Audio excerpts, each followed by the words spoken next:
Comment on calcule ton indemnité de rupture conventionnelle? Aujourd'hui, je vais vous expliquer comment on calcule l'indemnité de rupture conventionnelle d'un salarié. Il faut savoir que l'indemnité de rupture conventionnelle est calculée en fonction de l'ancienneté du salarié, mais également en fonction de sa rémunération. Le Code du travail vient fixer un montant minimum légal qui doit être versé au salarié en cas de rupture conventionnelle. Ce qui veut dire que l'employeur a l'obligation de verser au moins ce minimum légal. Et le mode de calcul de ce minimum légal est le suivant.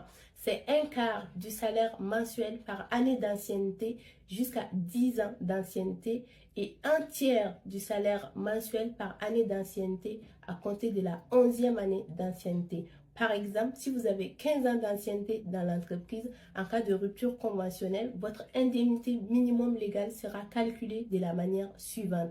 Un quart de mois de salaire par année d'ancienneté jusqu'à 10 ans d'ancienneté. Et pour les 5 autres années d'ancienneté, ça sera un tiers du salaire mensuel par année d'ancienneté. Si vous avez une convention collective dans l'entreprise qui prévoit un mode de calcul plus favorable aux salariés, c'est donc ce mode de calcul qui sera appliqué. En revanche, si la convention collective de l'entreprise prévoit un mode de calcul moins favorable aux salariés, c'est le minimum légal qui sera donné aux salariés. Donc, c'est le mode de calcul prévu par le Code du travail qui sera appliqué.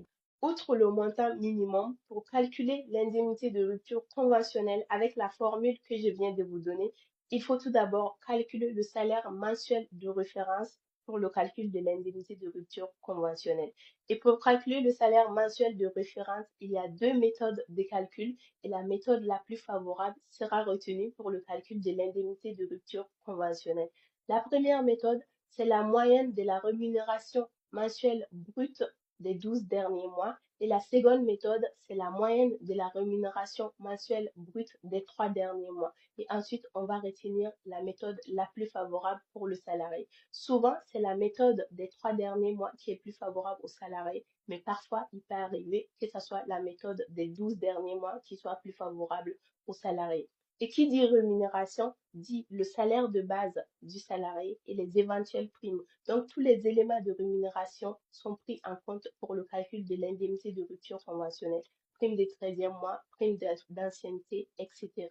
Et lorsque le salarié a moins d'un an d'ancienneté, on calcule son indemnité de rupture conventionnelle au prorata.